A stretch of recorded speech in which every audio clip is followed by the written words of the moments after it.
मैं भावना स्वागत करती हूँ आपका आपके YouTube चैनल स्टूडेंट इंडिया पर। तो दोस्तों आपको ये पता होगा कि इस वीडियो के अंदर क्या पढ़ने वाले हैं, व्यंजन संधि के नियम।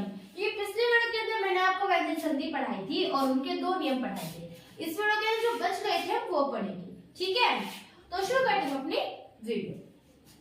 तो व्यंजन संधि का नियम क्या कहता है कि वर्ग का पहला वर्ण वर्ग का पहला वर्ण। अब वर्ग का पहला वर्ण कौन सा है, तो हम पहले तो वर्ग देखते हैं, ठीक है। तो वर्ग हमारे 5 दे रखे हैं, मैंने आगे इसलिए लिखे क्योंकि हमें इन 5 वर्ग की जरूरत होती है संधि में, ठीक है। तो वर्ग हमारे कौन कौन से 5 वर्ग थे, कवर्ग, चरवर्ग, टरवर्ग और तवर्ग और पवर्ग। तो ये 5 वर्ग थे, उनमें से कहा है कि वर्ग का पहला वर्ण, वर्ग का पहला वर्ण कौन सा है, कोई सा भी हो। इसे कहा है कि वर्ग का पहला वर्ण कोई भी हो सकता है। तो वर्ग का पहला वर्ण हो प्लस में जो पहला जो हमारा 2 पद होते हैं, बताया था संधि के अंदर 2 पद होते हैं। कौन कौन से होते हैं, पहला तो होता है पहला पद और दूसरा पद, उत्तर पद और पूर्व पद। तो 2 पद होते हैं, उनमें से जो पहला पद होता है उसके अंदर हमें लास्ट का देखना होता है। पहले पद में से लास्ट का वर्ण देखना है और दूसरे पद में से स्टार्टिंग का पद देखना है। तो इसने कहा है कि अगर हम पहला देखेंगे, जो पहला पद है उसमें से लास्ट का हम वर्ण देखेंगे ना, तो उसके अंदर किसी भी वर्ग का पहला वर्ण होना चाहिए। कै वर्ग का कै होना चाहिए, च वर्ग का च होना चाहिए, ट होना चाहिए, त होना चाहिए, पै होना चाहिए, ये वर्ग होने चाहिए, ठीक है। और फिर कहा है कि प्लस के अंदर जो दूसरा वर्ग है, मतलब हमारा जो दूसरा पद है उसके अंदर क्या होना चाहिए, उसके अंदर य रे ले वे, सॉरी य रे वे, य रे वे, बस ये 3 ही, सिर्फ ये जो 3 है हमारे वर्ण यही आने चाहिए। तब जाकर जब हम पहले पद में, तो क्या होगा कि इनमें से कोई 5 में से कोई भी पहला वर्ण आएगा, ठीक है, 5 में से कोई भी पहला वर्ण आ जाएगा। और फिर प्लस के अंदर जो दूसरा पद होता है उसके अंदर य रे वे आ जाए ना, तो अगर इसे प्लस करेंगे तो चेंजेस के अंदर पहले वर्ग के स्थान पर, मतलब तय के स्थान पर क्या लगा देंगे, हम तीसरा वर्ण लगा देंगे। तय के वर्ग, जो तय की फैमिली होती है ना, उसका तीसरा वर्ग, इसका तीसरा वर्ण लगा देंगे, तीसरा, ठीक है। मैंने बताया था ये 5 फैमिलियां होती हैं। देखो स्वर संधि के अंदर भी 5 होती है और व्यंजन संधि की भी 5 फैमिली होती है। तो उनमें से अब मैं आपको डिटेल समझा दूं। देखो उत प्लस में योग, तो उत में जो तय है, हमने तय क्यों लिया, क्योंकि वर्ग का पहला वर्ण अगर एग्जाम में ऐसे दे दिया जाए कि उत प्लस में योग का बदल क्या बनेगा, तो पहले आप ये देखो कि 5 फैमिली में से किसी भी फैमिली का स्टार्टिंग का सदस्य है। 5 फैमिली में से एक फैमिली है, उसके 5 सदस्य होते हैं। तो उनमें से क्या पहला सदस्य है, तो अगर हम देखेंगे 5 फैमिली में से तय है, मतलब वो पहला सदस्य है तय वर्ग का, ठीक है। तो इसके अंदर तय निकाल लेना प्लस में, और जो तय आधा क्यों बताया था, आधा इसलिए रहता है ये क्योंकि अगर इसके अंदर ए प्लस हो जाता है ना, तो हमें इसे ए लेना पड़ता, तय नहीं लेना पड़ता। अब व्यंजन पढ़ रहे हैं तो व्यंजन चाहिए, सवर नहीं चाहिए हमें। तो तय लगाया हमने यहाँ पे प्लस में। अब इसने दूसरे में कहा कि प्लस में दे रखा है ना, तो तो 3 वर्ड में से 3 वर्ड आना चाहिए और कोई वर्ण नहीं होना चाहिए, सिर्फ 3 वर्ण। अगर दूसरे पद में ये 3 वर्ण आ जाए, ये 3 वर्ण, तो मतलब जैसे इसमें क्या दे रखा है, कौन सा वर्ण दे रखा है, यह दे रखा है, यह वर्ण दे रखा है, हमने यह लगा दिया। तो आंसर के अंदर इनका जब हम क्या नाम है संधि करेंगे, तो जो बदलाव होगा उसे संधि कहते हैं, पता है ना। पर बदलाव जो होगा ना हमारा, वो तो आधा आएगा। बदलाव में जो जैसे कि उत प्लस में योग है, तो उद्योग कैसे बना, अब मैं बताती हूँ। तो उत प्लस में योग, तो उद्योग बनना चाहिए था, उद्योग कैसे बना, क्योंकि जो तय है इस इक्वल में पहले वर्ण के स्थान पर उसी वर्ण का तीसरा वर्ण, जो पहला वर्ण था हमारा कौन सा था, तय था, उसके स्थान पर उसी की फैमिली का, तय की फैमिली का ही तीसरा वर्ण लगाना है। तीसरा वर्ण हमारा तय है, तय की फैमिली का, तो हमने दय लगाया था, तो इसे हटाकर हमें यहाँ पर दय लगा देना, दय आधा होना चाहिए। फिर हमारा ये तय की जगह दय उद्योग बनेगा ऐसे ही। और ये नियम तो आपको याद करने पड़ेगा, ठीक है। सत प्लस में वाणी, सत में तय है, वही बात। तो देखो कोई तय किसी फैमिली का, तय फैमिली का पहला सदस्य तय था और तय लेना, क्योंकि पहला वर्ण चाहिए, ले लिया। वह इन तीनों में से है, हाँ ये वह हो गया, प्लस में हो गया। अब इसमें जगह देखो, यहाँ पे तय है, प्लस में वह है, क्योंकि दोनों नियम के अनुसार कहा गया है, सेम टू सेम वही है। ठीक है, इनमें बदलाव कैसे करेंगे? अब आपको पहले वर्ण के स्थान पर, मतलब आपको जो पहली फैमिली का पहला सदस्य था ना, उसे हटाकर उसी का फैमिली का तीसरा सदस्य लगाना था। तो इसकी फैमिली का तीसरा सदस्य हमारा द है, तो हमने यहाँ पर द लगा दिया, तब जाके ये द बना है। ये वह नहीं हटेगा, ये वह नहीं हटेगा, सिर्फ द ना तय है, इसके स्थान पर कोई दूसरा वर्ण लग जाएगा। ठीक है, तो ये हमारा तीसरा नियम था। अब हम पढ़ते हैं अपना चौथा नियम। तो अब हम पढ़ते हैं व्यंजन संधि का चौथा नियम क्या कहता है। तो इसमें कहा गया है कि अगर तय हो और द हो, मतलब पहले ये रखा है वर्ण कौन कौन से होने चाहिए। अगर हमारे पहले पद के अंदर हमारा जो पहला पद था, 2 पद होते बताए थे, तो उसमें जो पहला पद है, याद है, हाँ, तो पहला पद है उत, तो उसके अंदर अगर तय हो या फिर द भी ले लो, अगर तय हो या फिर द भी हो सकता है, तो अगर उसके अंदर तय हो तो और प्लस में जो दूसरा पद होता है उसके अंदर च हो, अगर सिर्फ च ही हो, कोई और शब्द हो तो नहीं, सिर्फ च ही हो, तब जाकर ये हमारा डबल जो च होता है वह बन जाएगा। जैसे कि उत यहाँ पे दे रखा है, उत में तय दे रखा है और नियम में भी कह रखा है तय होना चाहिए पहले पद में, तय भी द भी दोनों में से कोई सा भी होना चाहिए, कोई हो जाए कोई टेंशन नहीं। तो तय है, प्लस में च भी होना चाहिए प्लस में, और दूसरे पद के अंदर च हो, अगर हमारे पास च हो, तो इन दोनों को जोड़कर हमारे पास ये आंसर आता है। ठीक है, जैसे कि उत प्लस में चार, उच्चारण। ठीक है, सत प्लस में चरित्र, तय हो, च हो, द भी हो, और अगर द हो ना, मतलब जैसे कि यहाँ पे कोई भी शब्द है द हो और फिर प्लस में च दे रखा हो, तो भी ये च दो बार च आएगा, एक आधा और एक पूरा। तो सत प्लस में चरित्र, इसमें तय दे रखा है और च भी दे रखा है, तो हमारे पास दोनों च आ जाएंगे। ठीक है, तो बन जाएगा सच्चरित्र। तो हमारे पास ये चौथा नियम तो समझ गए होंगे कितना इजी है चौथा नियम। तो ये तो पहले सामने दे रखा है कौन सा वर्ड यूज करना है, अगर द और द और तय हो और दूसरे उसके अंदर पद के अंदर च हो, तो हमारे पास जब उसका बदलाव करते हैं, मतलब उसके अंदर हम संधि करेंगे और जो चेंजेस आएंगे वो डबल च बन जाएगा। नेक्स्ट नियम बोलता है कि हमारे पास तय हो और द हो, ये भी इसी की तरह है, बस च को हटाकर ज लगा दिया था। ठीक है, और जैसे कि इसमें डबल च था, उसमें डबल ज आ गया। तय और द हो प्लस में ज हो तो डबल ज आ जाएगा। उत प्लस में जवल, मतलब उत में तय है, उसके अंदर तय दे रखा है, प्लस में जवल, जवल के अंदर ये ज है ना, ये आधा है।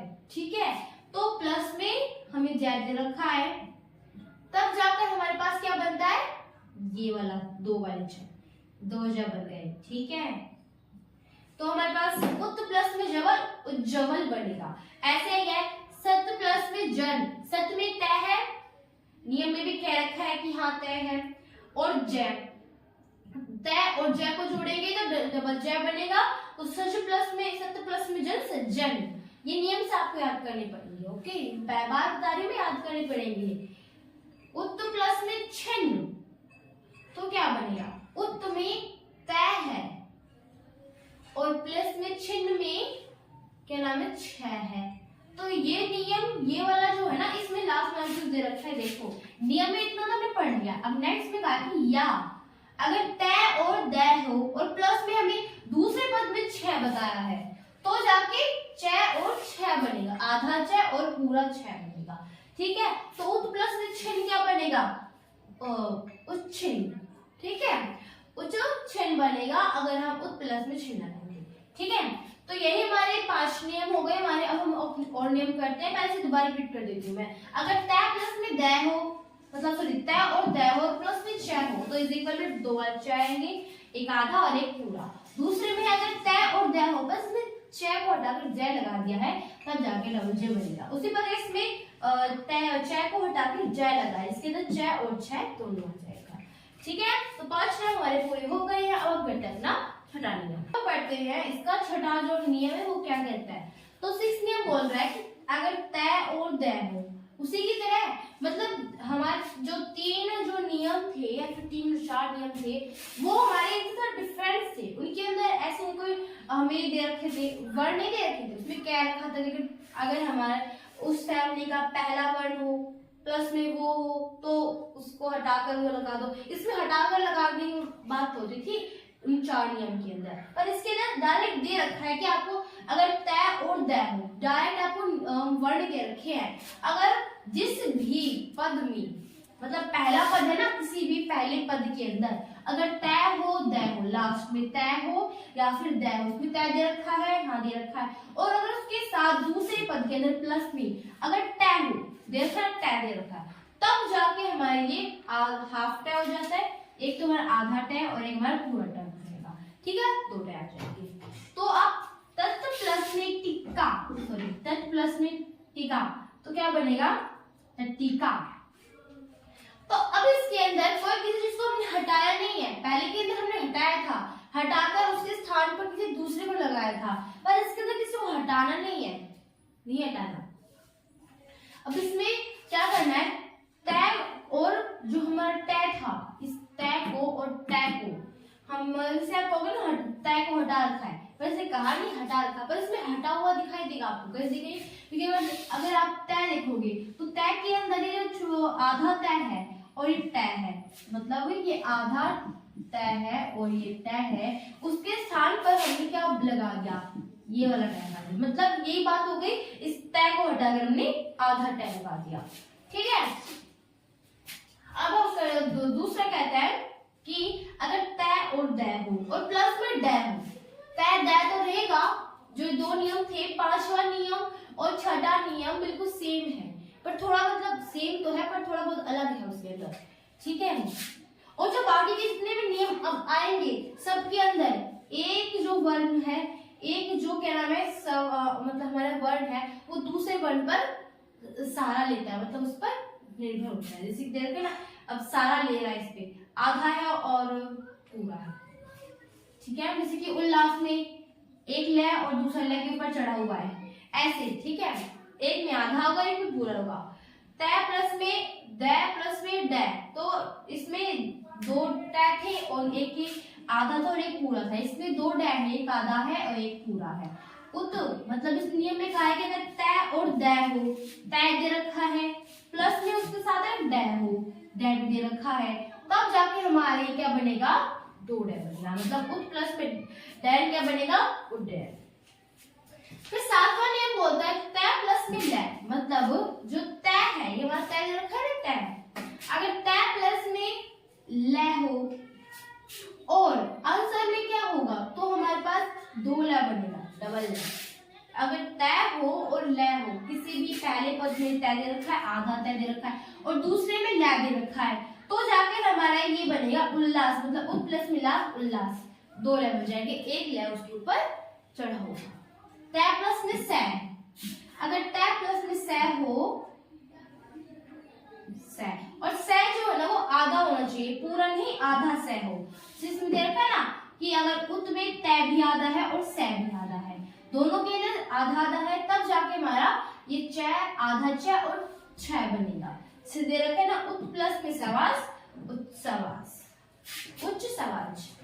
और फिर दे रखा है हमारा 9वां नियम बोलता है, 9th नियम, तय प्लस में अगर है हो तो क्या बनेगा आधा दय और दय बन जाएगा। इसको हम इस टाइप से भी लिख सकते हैं, मैंने पहले बताया था आपको, सर जब संधि पढ़ाई थी तब बताया था इसके बारे में, ठीक है। तब हमारे पास ऐसा वाला बन जाएगा, ऐसा भी होगा ना, ठीक है।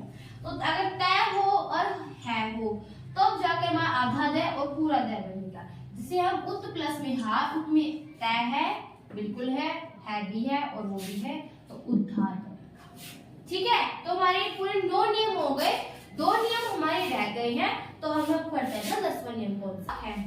तो सबके साथ जो वह है वह पूरा है, तो वह में ए छुपा हुआ तो ए मान जाएगा, इसमें से ए है।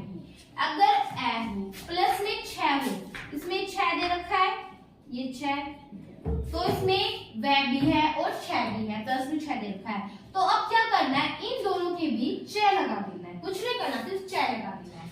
कैसे लगाओगे, देखो इसमें स दे रखा है और फिर दे रखा है छंद, तो इस प्लस को हटाकर च लगा दो, और वो च कैसे लगाना है, आधा लगाना है, तो हमारे स्वच्छंद बन जाएगा। प्लस को हटाकर च लगा दो, बन गया स्वच्छंद। विच्छेद में क्या करना है, वै के साथ ई दे रखी है ना, वै के साथ ई है और साथ में छेद दे रखा है, तो विच्छेद दे रखा है, तो इसके अंदर क्या करना है, च लगा देना है, बस आधा च लगा देना, बन गया। ठीक है, ऐसे ही मैं अगर 11वां कहता है कि मैं प्लस में कोई भी व्यंजन हो, अगर पहले पद में मैं हो, पहले पद के अंदर, और वो मैं आधा होना चाहिए।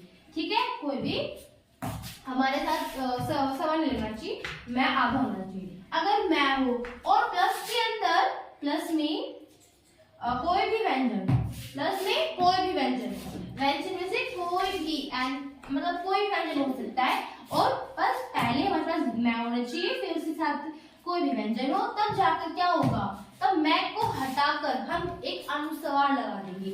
अनुस्वार कौन सा है, ये बिंदी लगा देंगे, बिंदु लगा देंगे अनुस्वार। ठीक है, तो अब दे रखा है कि सम प्लस में गंगा, तो गम प्लस में गंगा, तो गम में जो था मैं, जो हमारा मैं था, इसको हम हटा देंगे और इसके स्थान पर एक बिंदी लगा देंगे, और प्लस में गंगा तो ये रखा है, तो अब क्या बन जाएगा, एक गंगा बन जाएगा।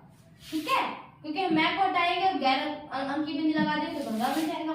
इसमें क्या करना है, इसमें हटाना हो और किसी को लगाना भी है, हटाकर किसी और को लगाना उस स्थान पर। सम प्लस में पूर्ण, अब इसमें क्या करना है, मैं था, सम में मैं है, इसको हटा देना है और फिर बिंदी लगा देनी है, संपूर्ण बन जाएगा। पूर्ण के ऊपर बिंदी लगानी है, यहाँ भी। ठीक है, तो संपूर्ण हो जाएगा। अब हम करते हैं संहार। अब इसके अंदर हमें संधि नहीं बनानी, अब संधि विच्छेद करिए। एक संधि विच्छेद अब करते हैं, क्योंकि अगली बार के अंदर आपको संधि विच्छेद ही पढ़ाती है। तो संधि विच्छेद में क्या कहते हैं, मतलब संधि विच्छेद करने से पहले अब इस संधि विच्छेद कैसे करेंगे, जैसे संधि होती है ना, मतलब संधि जो आपको दे रखा है गम प्लस में गंगा, ये संधि है, इसको हम विच्छेद करेंगे इस प्रकार। तो सम प्लस में हार, स प्लस में अंक की विधि दे रखी है, तो अब इसको हम सम बना देंगे। क्या कर देंगे, सम कर देंगे, और अंक की बिंदी क्या है, आधी माना जाएगा इसे, मैं तो, और प्लस में हार कर देंगे, बन गया संहार। ठीक है, ये भी इजी होता है। ठीक है, तो संहार का सम प्लस में हार। तो अब हमारा व्यंजन संधि के जितने भी नियम थे, 11 नियम थे, पूरे कंप्लीट करवा दिए मैंने आपको। क्या क्या थे व्यंजन संधि के नियम। ठीक है, तो नेक्स्ट वीडियो के अंदर हम स्वर संधि के विसर्ग, जो स्वर संधि का भेद है, तीसरा भेद विसर्ग संधि, उसे पढ़ेंगे। ठीक है, तो अगर आपको मेरी वीडियो अच्छी लगी हो तो इसे लाइक करना, सब्सक्राइब करना एंड शेयर करना। Thank you for my video.